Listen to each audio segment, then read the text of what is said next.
पंजाब विधानसभा के सेशन का आज दूसरा दिन था। हंगामा भरा रहा। बीबीएमबी के मुद्दे को लेकर जमकर चर्चा हुई। हमारे साथ बात करने के लिए कांग्रेस के विधायक इस समय राणा सर मौजूद है। राणा सर, अलग अलग मुद्दे लेकिन बहस खूब रही, आप चर्चा में बहुत रहे। सीएम मान ने भी आपकी तारीफ करते कहा कि तजुर्बा दिखता है। देखिए, हमें लोग चुन के भेजते हैं कि हम पंजाबियों की बात इस सदन में करें, लेकिन बहुत बार ऐसा हो जाता है कि हम हदें पार कर जाते हैं। चाहे रूलिंग पार्टी है तो रिटेलिएशन ऑपोजिशन को भी करनी पड़ती है, जो नहीं होनी चाहिए दोनों तरफ से। मैं ये चाहता हूँ, और मैं कभी भी किसी को चुभने वाली बात कम करता हूँ। थोड़ी बहुत नोक झोंक तो करनी पड़ती है, मैं वो भी मानूंगा। तो आज मैंने ये कहा कि भाई हमें 1947 में पंजाब के दो हिस्से हुए, फिर 1966 में पंजाब के हरियाणा बढ़ गया, पानी का बंटवारा 1962 में 62 में पाकिस्तान के साथ हुआ हमारा, और 1966 से लेके फिर पंजाब और हरियाणा का हुआ। अगर ये सब हुआ है तो उसको अब गड़े जो पास्ट है वो तो पोस्टमार्टम करने वाली बात है कि आज हमें ऑपरेशन करना चाहिए मौजूदा हालातों को देखते हुए।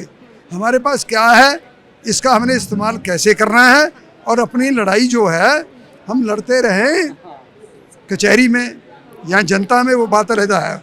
हक नहीं छोड़ेंगे हम अपना। सर, सीएसएफ के ऊपर प्रताप सिंह बाजवा लगातार बोलते रहे। वो कहते हैं कि सेक्रेटरीट में क्यों है, सेक्रेटरीट में क्यों लगाई गई, वहाँ पर हम मुद्दा वो क्यों, क्योंकि हालांकि विपक्ष का काम होता है सरकार को मुद्दों पे घेरना, लेकिन इस मुद्दे पे जहां आपने सर्वसहमति पहले जताई थी, लेकिन आज प्रताप सिंह बाजवा इसी का ही ऑब्जेक्शन करते रहे पूरे समय में। देखिए, इसका जवाब तो सरदार प्रताप सिंह बाजवा ही देंगे। अब जहां तक मेरे विचार हैं कि सीआईएसएफ पहले नहीं थी और आज भी जरूरत नहीं है। सेक्रेटरीट में जरूरत है, मानते हैं? देखिए, ये प्रताप सिंह बाजवा जी से पते, मैं उस पर नहीं करूँगा, इज माई CLP लीडर। और रही बात अगर हम पंजाब के पाकिस्तान के साथ जुड़ते हुए बॉर्डर की बात करें तो 540 किलोमीटर हमारा बॉर्डर है, और पहले 15 किलोमीटर में सेंट्रल फोर्सेस होती थी, उसको बढ़ा के 21 में इन्होंने 50 किलोमीटर कर दिया। मैं ये कहना, नहीं, कैप्टन सरकार चन्नी, हाँ, तब से कुछ दिन के लिए अच्छा, मुख्यमंत्री बने थे वो। तो मैं ये कहना चाहता हूँ कि अगर हमारा इलाका सेंसिटिव है तभी आपने ये करा, और अभी कुछ दिन पहले रॉकेट भी आए, मिसाइल्स भी आई, तो हमारे सीने पे गिरी। और मैं ये कहना चाहता हूँ कि डोनर स्टेट्स का स्टेटस जो नॉर्थ ईस्टर्न रीजन में है, development of north eastern region, the 10% of the budget allocation of government of India उन पे खर्च होता है।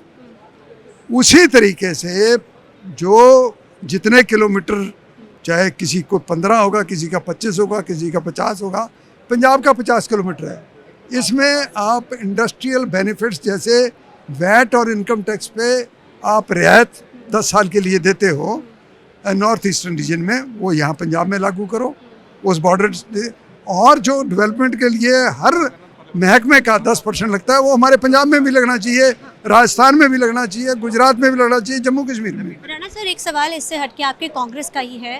अक्सर हम कहते हैं गुटबाजी है कांग्रेस में, हरियाणा में, पंजाब में। हरियाणा के तो नतीजे आपने देखे, और अभी बाई इलेक्शंस के नतीजे भी देखे, और दिल्ली में लगातार मीटिंगों का दौर। सिर्फ आप मेरे से बात जो संसद विधानसभा में हुआ उस पर चर्चा, कोई बात नहीं, कोई बात तलखियां तो है पार्टी में, बाद में बात करेंगे। तो जाहिर है ये थे अमर सिंह राणा गुरजीत। जब उनसे तलखियों का सवाल पूछा गया, वो बचते जरूर नजर आए। उन्होंने कहा कि आज मुद्दा सिर्फ वो है, लेकिन जिस तरीके के साथ आज सेशन चला, सेशन में मुद्दा हालांकि सत्ता किस तरह की थी, विपक्ष भड़काती गई, लेकिन सवाल यहाँ ये खड़ा होता है कि जिस मुद्दे पे पूरे समय आज प्रताप सिंह बाजवा पैरवी करते रहे, उन्हीं के ही पार्टी के ये विधायक ने साफ तौर पे कहा कि ये LOP का फैसला है।